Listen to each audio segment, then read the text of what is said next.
Live. It's Monday, it's 12:15 and we're live in Westminster.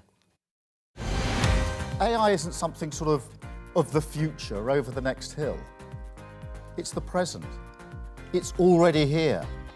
The Prime Minister says the UK can become an AI powerhouse. But what are the risks?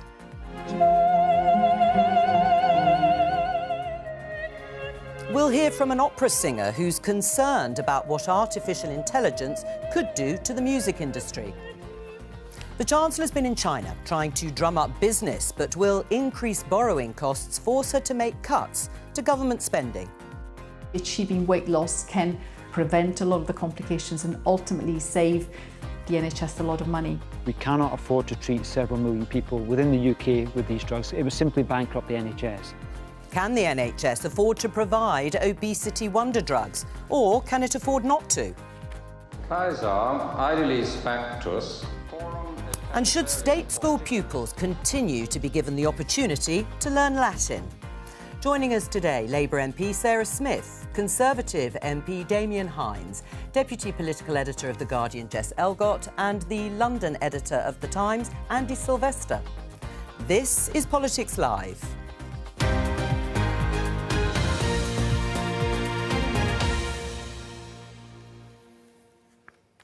Let's start the programme talking about Latin in state schools and funding for some pupils to continue learning it. We have a headline talking about the issue, but the question mainly is that 8,000 pupils across 40 non-selective schools will be affected if that funding is cut. That wasn't the right headline. We'll see if we can find it for you. It is, there it is. State school pupils in England may have to drop GCSE Latin after funding pulled. The Department of Education urged to delay ending funding of popular programmes so that hundreds of students can complete their courses.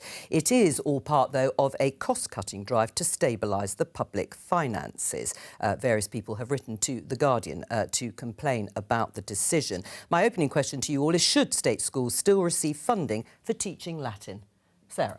So I think what's really important is that obviously we're currently underway with the independent review of the curriculum and assessment and looking at how we deliver the most ambitious and aspirational curriculum for every single child across the country. Within this programme itself, obviously it was benefiting a more limited number of pupils. And I think what we've got to do is keep focusing on every single student having the best opportunity, the best teachers in their schools, and the schools rebuilding programme that we've committed to.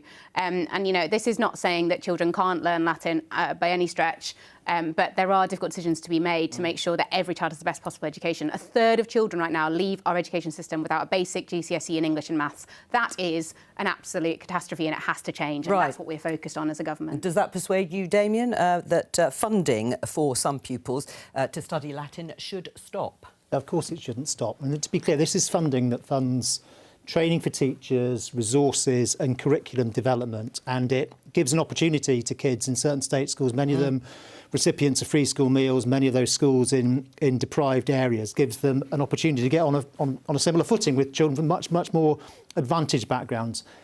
Having Latin available in these state schools is not elitist, it is the opposite of elitist. It is what enables, you know, private schools, so many of them offer Latin as an option, relatively few state schools. There is a reason why private schools offer it, because it is something which opens other doors to the worlds of art and archaeology, of course, classical civilization, philosophy and so much else. And that should not be the preserve of children who can afford to go to private schools. Compelling argument, Sarah. It's not just Latin that opens those doors. It is access to a holistic curriculum. It's all the skills you develop through sport, through access to the arts, through better music and the music programme we've already announced. So, you know, this is where the focus has to be for every single child across the country and not just a limited number, which is what this programme was specifically benefiting, and making sure that, you know, if it comes forward with this independent review, that Latin should be back on the curriculum for every child. That's what the government will be focused on. It's about the evidence for the implementation and the curriculum that will make the biggest difference to the largest number of students. Should state schools still receive funding in order for some of their students to continue studying Latin? You can see why, when a government has got to make very, very tough choices and departments are being squeezed and we hear of more spending cuts to come, that this is the kind of programme that benefits a narrow number of pupils. And that's not because fewer people want to take Latin, it's that this programme is specifically designed only for a certain kind of pupil. So Although not is there a broad demand, do you think, from state school pupils or pupils generally to study Latin? I haven't heard a clamour for it, but the arguments that Damien makes are quite compelling. You know, that it helps, that it's something that private school pupils have access to that state school pupils don't, that it opens doors when it comes to the building blocks of learning other languages, to how to understand various pieces of arts and so on. So I don't think anyone should dismiss it as something that's just archaic and out of date. And one thing that I feel is particularly compelling about the arguments the people make in The Guardian is that, people are midway through a GCSE. Yeah, there's or a practical... it. And I think that there's a strong argument there that those who are taking it should at least be allowed to continue it. Are you a fan of Latin in school generally, and certainly funding for state school pupils? I mean, from memory of my South London boys' school, agricultural Anglo-Saxon was more popular than Latin. But the points that have been made are completely compelling. And you do look around London's art scene and the museum world, and it's not the most diverse part of our working environment. And it is difficult to look at removing funding for something like this and say that we will have more diverse industries, more diverse creative industries down the line. It is a door opener, and by the nature of removing funding for a door opener, you are closing doors. I mean, in terms of the savings that are going to be made, I don't know how much will actually be saved, but is it something that you would like to see perhaps revisited in the future if economic circumstances allowed? What I really want to see, genuinely, and I think, is that every child, every school is offering a diverse curriculum as well as the sort of extracurricular activities that private school students benefit from, because we know it's that holistic piece that develops the resilience, the team building, the leadership skills, on all those critical building blocks that our children need to be able to succeed in the future, particularly when we come into speaking about AI and the future of work. It becomes even more important that those social, emotional skills are what's focused on throughout the education system, as well as the individual subjects that they can. Well, you've raised the topic of artificial intelligence, and the Prime Minister Keir Starmer has just finished giving a keynote speech on the issue. Let's have a listen. AI is the way. It's to secure growth, to raise living standards, put money in people's pockets, create exciting new companies, and transform our public services. We're all proud of our history. The first industrial nation, the cradle of engineering innovation. And I want people to look back on this generation and be proud of what we started today. Andy, can the UK become an AI powerhouse? Already sort of is, particularly in London, particularly when you look against European competitors. We think about the East Coast and the West Coast of the United States, but London's home to DeepMind, you've got the UCL AI labs, you've got the Turing Institute. There is stuff already happening. I think what most investors in artificial intelligence, what most of the real visionaries want, is a clear sort of playing field of what they can do and what they're allowed to do going forward, because that's sort of where people are making decisions now. Is there regulatory certainty? Do I know that if I invest today that in 5 years' time nothing will change and whatever we're developing today will be allowed to go to market? So if the government can get ahead of that, then that would be great. The problem is artificial intelligence innovation is moving so fast that whenever government gets involved, the nature of the slow decision-making that tends to filter down through Whitehall means that AI is often moving too fast. And one of the things about us becoming this AI superpower is that lots of the challenges that face the AI industry are the same across lots of different sectors when it comes to growth. Whether it's can get planning permission for a data centre, can the national grid, get the right connections to it? I mean, do we have to build these mini nuclear reactors in order to power this? Is incredibly energy intensive. So actually, is the infrastructure of the country fit to support us becoming this superpower? And it's incredibly intensive for that. Right. Well, just sort of reflecting some of what you've both said in the Times headline, Tony Blair and William Hague, both former leaders, I should say, of parties. Our focus on AI must be relentless. I mean, Damien, Whitehall getting in the way? This government is criticising the last Conservative government for being too cautious over AI and the regulatory framework. Look, I agree with what everything Andy and Jess just said, and indeed I agree with what we just heard from the Prime Minister. But look, AI is going to happen anyway. There isn't a decision to be made about let's do AI. AI is happening all over the world. The question is how we make the most of it. Most of that, by the way, will not be down to governments. Most of it will come from private sector firms, from innovators, from academics, from entrepreneurs. The bit the government really has to worry about most is all about the ethical side of it, the privacy questions, the security questions, the safety questions. Well, how do you feel about that? And so we have to have a whole a framework which does do those things, but doesn't stifle industry. And there are worries about how, the speed at which Whitehall thinks and does compared to the speed at which a tech entrepreneur thinks and does. And we are going to have a change in mindset, a shift in gear from government to be able to cope with these issues, let alone make the most of them. Right, but do you agree then with Tony Blair and William Hague, who say in that article that the usual processes, the obstacles, I think they call them, of some of the sort of Treasury cases that usually have to be made, they should just be pushed aside? They need to change. You can't. When it comes to governance, I'm afraid all of us were involved in different ways in the the industry of democracy and accountability. You can't get rid of governance, but it will have to change to be more fleet of foot, to be more effective. What about, though, the trade-offs between security and privacy? Things people are genuinely worried about. How do you get that balance right? I think that, obviously what the government have done is they've had Matt Clifford, this tech entrepreneur, leading on this, identified 50 recommendations that the government are now taking forward. And it's about, moving at pace, but bringing the right experts into the room to guide and make sure we get these calls right. We're currently still struggling with the existing technologies that we have and the impact on our children, and obviously, more coming forward. That was started from the previous government, actually, around online safety.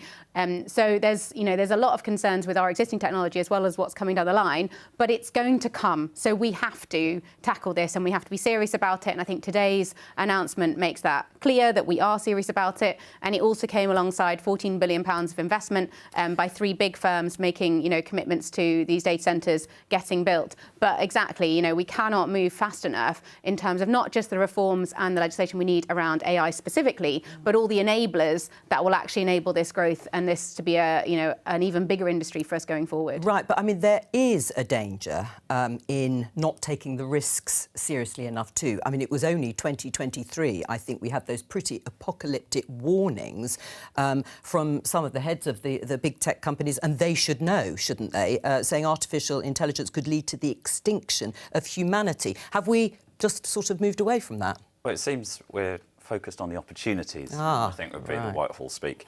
There are clearly risks, but it's almost impossible to talk about artificial intelligence as one thing. We're going to hear, as we know, from a content creator who can be mimicked by artificial intelligence. That sounds bad.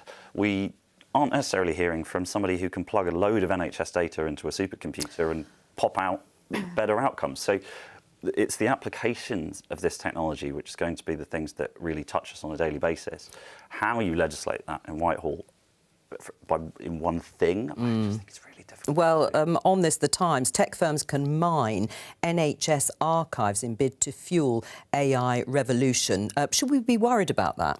I think it's an extraordinary thing to read when only a few years ago we were having rows about data selling in the NHS, but I think there has been, and I think since COVID, the NHS getting into such a terrible state that people now sort of I think the public mood might be a bit more open to sacrificing some privacy in order to get the NHS to work better, to not duplicate works, the slowing down of data sharing between, anyone who's ever had a relative in hospital recently will know that getting the data shared between different parts of the NHS and getting different solutions to getting it to collaborate is so difficult. And I think people experiencing that more and more will mean people are a bit more open to sacrificing that freedom. I mean, is that reflected in what your constituents say to you, or are they more worried about their health data being open to AI? I don't want to try and speak for both of us, but I'm guessing neither of us get a lot of mail from constituents about AI and data mining. Perhaps in the future we might get. Oh, you don't? So we might get more. Look, there is definitely an opportunity with big data in healthcare, and not just in this country, but around the world. And it would be immoral not to make the most of it. But there are also enormous data security and privacy questions, and by the way, morality questions as well about what happens if you can predict that in their 40s or 50s somebody is going to contract a chronic disease, and what does that do to the insurance market? All sorts of questions. And I wouldn't want to change the words of the two great men you had in your headline earlier, but I mean, in many ways, the headline ought to be our approach to AI must be relentlessly balanced between seeing the opportunity and also seeing what the risks are and making sure we get the most. You know, Sarah was talking earlier about social media and some of the other technology we have now. It is not long at all since, you know, Mark Zuckerberg first had the idea of something called the Facebook, and it all sounded very exciting. We had no idea some of the effects that might come from it, and we have to keep that balanced view. And I think possibly a rare situation where, you know, I think fully agree with what Damien's saying, and I do hope, you know, this will be a I think this has to be a cross-party approach in terms of how we take this legislation forward, and I'm sure that's what, you know, the government will be pushing for. But you know, people don't write to us about, you know, fears for their health data being shared. They write to me much more, and certainly whenever you have a conversation about the NHS, absolutely the issue of, like, it took 3 weeks for my scan to be delivered to the consultant who was, you know, across in the other hospital, and then 3 people have to carry the file up and down the hospital to get the information between 2 departments. People are crying out to see that revolution unlocked, because they see the potential. They can book their Ubers or their food or whatever it is on an app on their phone. And that's what we're committing to. You know, we're moving the NHS at speed to that app-style approach so that people can move appointments, they can see the progress of their treatment plans, etc. But I think, you know, the public are willingly giving up their private data all of the time to these social media companies without even having a moment's thought about it. So to then say that we're not willing to look at how we do this to their advantage and to their genuine benefit seems incredibly, you know, not the right argument to be having. All right, well, let's have a look at one aspect of the consultation on the great AI debate, and that is the protection of copyright. This headline in The Guardian: UK arts and media reject plan to let AI firms use copyrighted material. This was last month. Coalition of musicians, photographers and newspapers insist existing copyright laws must be respected. Well, let's speak to music producer, singer and composer Juliet Pochin, who joins us from her home studio in Linfield in Sussex. Hello to you. What is your concern, Juliet? Well, generative AI services are popping up everywhere across our creative industries. They provide an inexpensive but adequate product compared to more expensive processes, which obviously require human creativity. But in order for AI to generate a new piece of music, for example, it needs to be trained using millions of existing human-created recordings. And that is, in fact, the sort of blood, sweat and tears of people like me. We haven't given our permission for our hard work to be used. We haven't been paid for our work to be used. And we're certainly not getting a share of any profits that the AI companies are receiving from using our work. So whilst I really welcome growth, I really welcome new technologies, I do really think we need regulation, because that sounds a little bit like theft as it is at the moment. Right. Damien, do you sympathise with that? You're on the Culture Committee. I do sympathise with that. And yes, so I sit on the Culture, Media and Sport Committee, and we'll be looking at this. The government is about to, or perhaps already just has, started a consultation on the copyright issues around this, and particularly this question around, without getting too technical, opt-in versus opt-out. Because these AI models, you know, are built on this massive sort of creative material, and as you rightly say, you haven't necessarily given your permission for that, and there's a question about then so is it who benefits. Well, it is a type of theft. Yes, absolutely, and we are going to have some regulation. Exactly where that balance is going to be important, because there will be people crying out from a tech industry perspective, saying, well, we need to have the most amount of material to be able to, for this country to be a leader in these technologies, and that is correct. And there will be other people rightly saying, actually, the creative industries are already a massive industry in this country, and we need people to be fairly remunerated and to be encouraged to develop that sector. Well, they'll be right too. Well, Juliet, you can mine away at our guest here, since he does sit on the Culture, Media and Sport Committee. What would you like him to say when he is in those meetings? Well, I would very much like him to say that our copyright law exists to protect people like me. And the big AI companies are often keeping secret where they obtained the data. When I say data, I mean the existing copyrighted music that they have used to train their AI models. And so if these AI companies are forced to be transparent about that, then we can be remunerated for our work and we can have a share of those profits that they're going to receive, which seems only fair. I think there's an awful lot in what you say, and we've just been through not the same question, but with Spotify and all these different music services, a different thing about how it is fair to remunerate musicians, and it would be better with AI if we got in at a slightly earlier stage in the curve than happened with recorded music in that way. Sarah?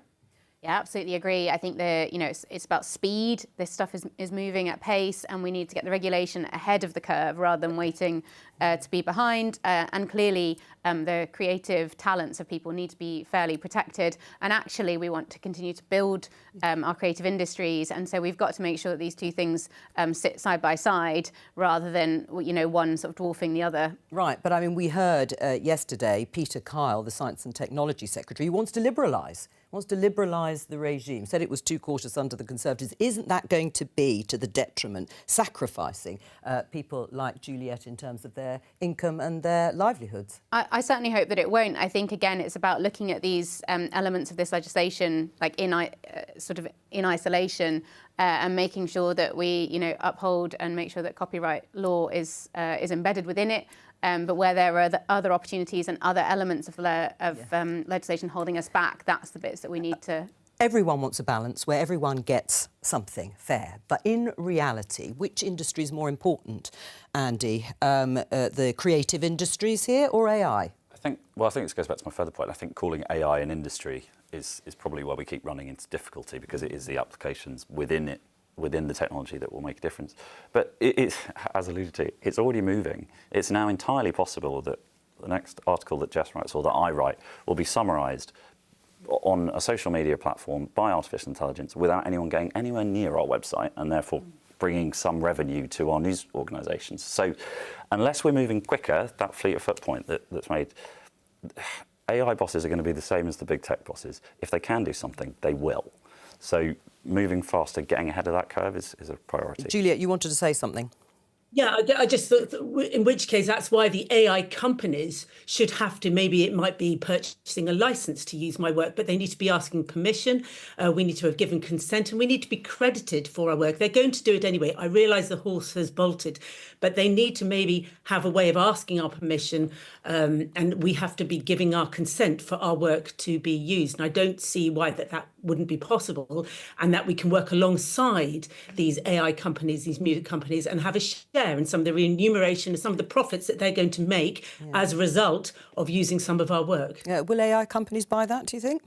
I think that it's, you've got so much material out there on YouTube, or, they're able to train their models on this massive wealth of data that's already out there that people have kind of willingly shared without knowing that this is what was going to be the consequence of that. I think if you'd have thought 20 years ago and thought about what were the kind of things that robots might replace, you never would have said something like opera singers or artists or creatives, but actually that's ended up being some of the professions most at risk. And I think that's possibly caught legislators on the hop, and that's one of the reasons now why, as everyone said, it needs to act more quickly. Right, but in terms of the share of the proceeds of growth, gosh, who said that a while ago, is that feasible, do you think, Damien, in the way that Juliet's outlined? Yes. I mean, there are, by the way, of course, in the creative industry, there will always be arguments about exactly what the shares should be, and that's a secondary question. Yeah. There are already, for the phonographic performing rights system and so on, there are ways of making sure that people can share in remuneration, in profit that's made off the back of creativity, and there has to be a system in place. Because, as Juliet rightly said, companies are going to do this anyway. So you need to create some guardrails, create a framework to work within. Juliet, do you want the final word on this? Well, I also think that consumers want to know what they are, that they Yes. are actually listening to something that was created by a human, that is real human emotion, or is it AI? I do think there's a lot of people who use music and they are wanting to have a human connection, and they might mind if they found out that it was created by AI. It's fine as long as AI declares this is a deep fake, this is AI, this is not actually created by a human being. But I also think the consumer has a right to know what they're listening to. And will make live music, of course, even more important than ever. Indeed. Well, on that lovely note, we'll say goodbye to Juliet. Thank you for joining us. Just show you this headline in the Daily Telegraph. We've been talking broadly about where the government is going to find that elusive growth. But anyway, Cabinet told public spending cuts must be ruthless. Chief Secretary to the Treasury says it's crucial we maximise the value of every pound spent. That is in a letter that's been seen by the newspaper sent by Darren Jones. But Keir Starmer, the Prime Minister, was asked about this at the press conference after his speech.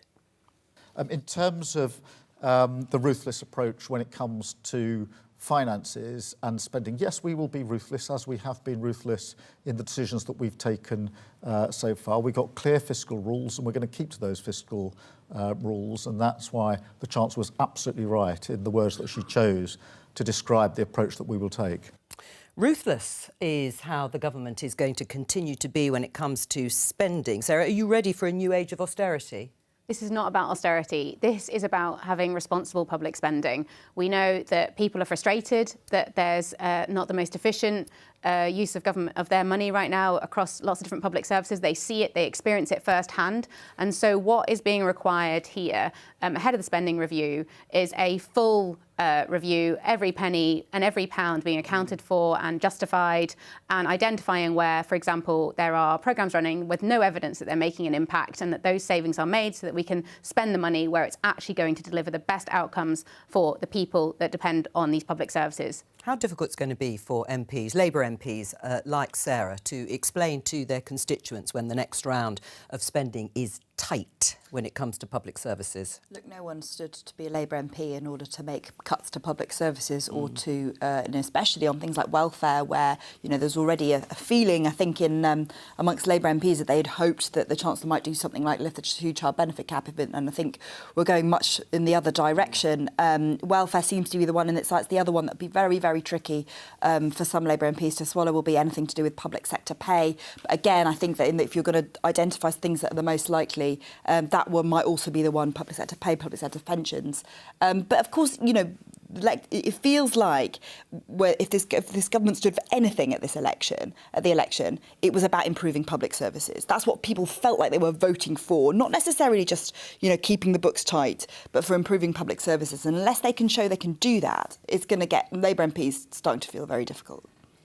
Absolutely, and I think that's what we're focused on, is actually the reforms that are needed alongside, you know, let's be very clear, we've had the £22 billion investment into the NHS. We are still committed to a 2% increase year on year in public spending. So this is not austerity. This is about making sure that we deliver services that actually work for people. So in Hyndburn, in my constituency, we're going to finally see the rebuild of one of the schools there that's been waiting for decades. And that's going to make a real difference to those children and those families growing up there. And we're doing that time and time again across the country. The backdrop, though, is that the government is paying more to service its debt. Borrowing costs have gone up quite significantly in the last few weeks, but they've been going up steadily for a variety of reasons. And the government would say more a global issue than particularly a UK issue. More than in those other countries. Yeah, absolutely. Well, and we'll come on to perhaps the specifics in a moment. But what it means, as Sarah is trying to explain what happened to public services, I mean, less money for public services, and that's just going to be a fact, isn't it? Yeah, completely. Look, we're in deck chair rearrangement territory, really, when it comes to the economy. There isn't enough growth for the public services that we currently enjoy, even at the standard that they are right now. So unless you deliver growth, unless you enable the private sector to deliver growth, those public finances figure numbers are not going to get better unless we radically rethink what it is we expect the state, unless we radically lop off large parts of the public sector. With an ageing population, that's just where we're headed. So unless they can deliver growth, and so far, since the Labour government took office, it has not been pro-growth in its messaging, in its policy delivery, and I'm afraid investor sentiment, which was pretty punchy towards the United Kingdom in July, stable government, 5 years, etc., etc.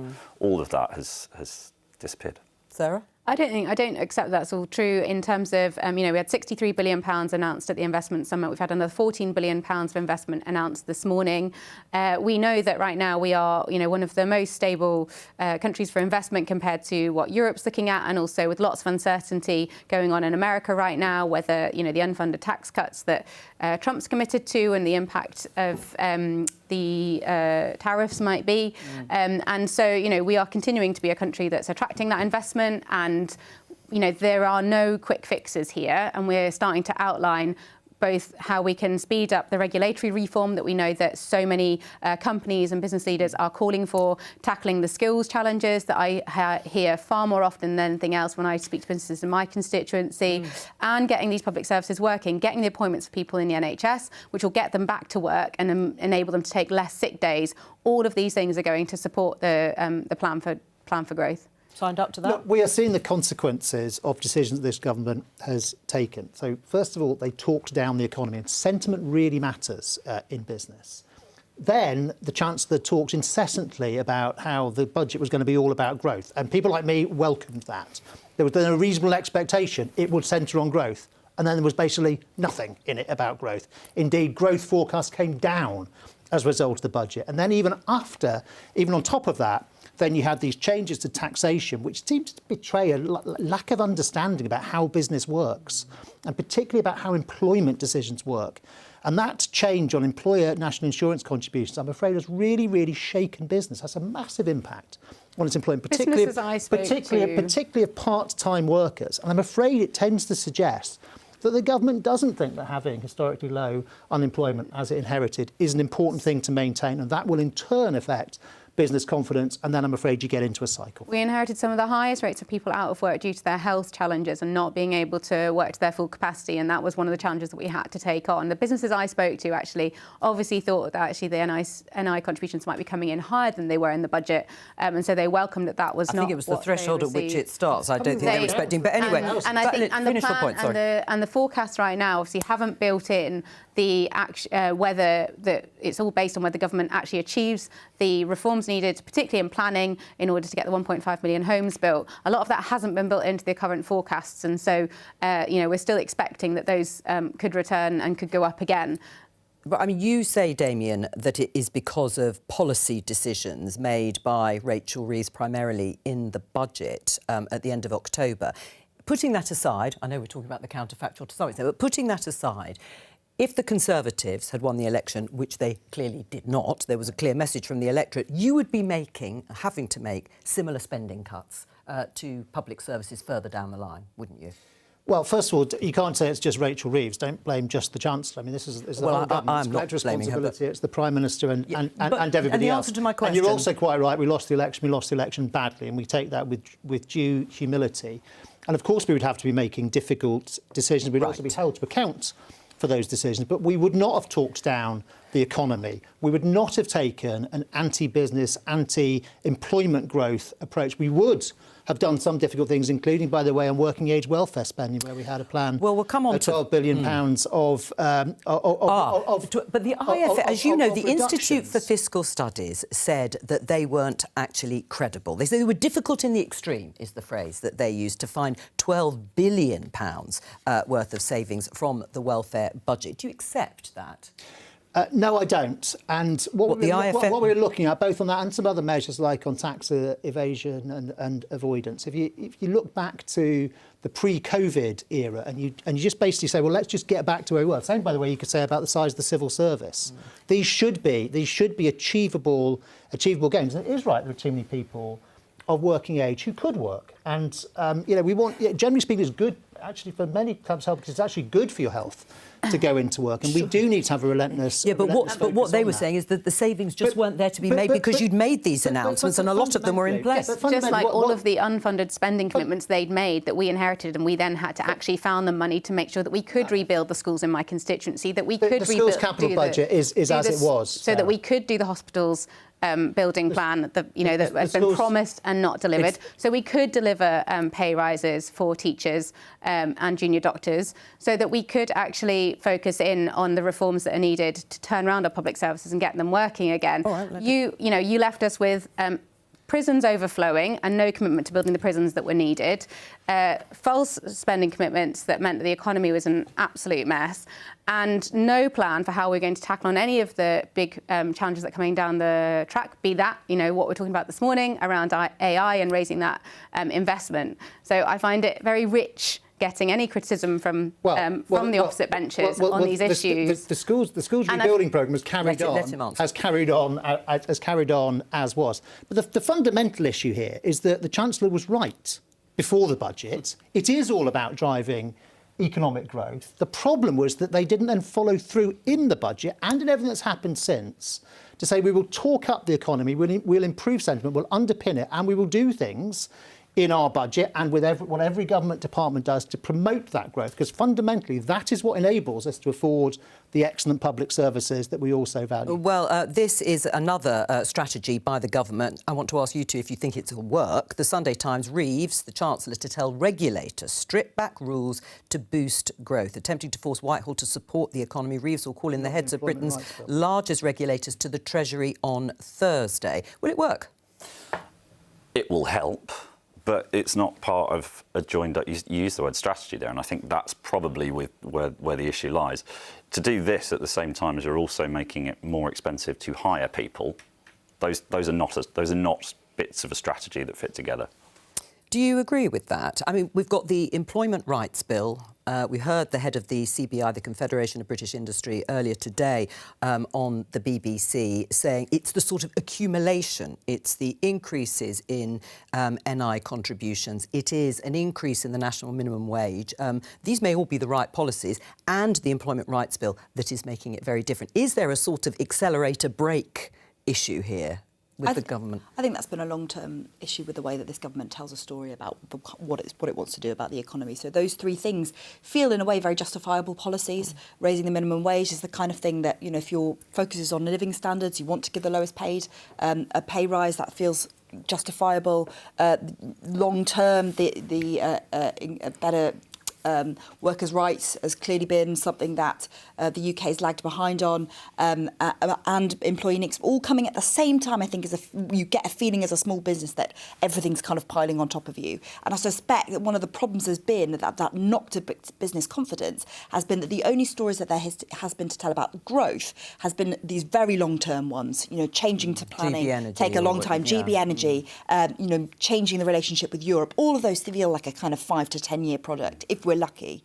And these problems that small businesses are facing are short term. All right, let's talk about Ozempic, obesity drugs. BBC Panorama have been looking into the new generation of weight loss drugs now available on the NHS. The BBC's medical editor, Fergus Walsh, has been following the progress of patients and speaking to medical experts about what impact the jabs could have and whether the NHS can afford them. Let's have a look.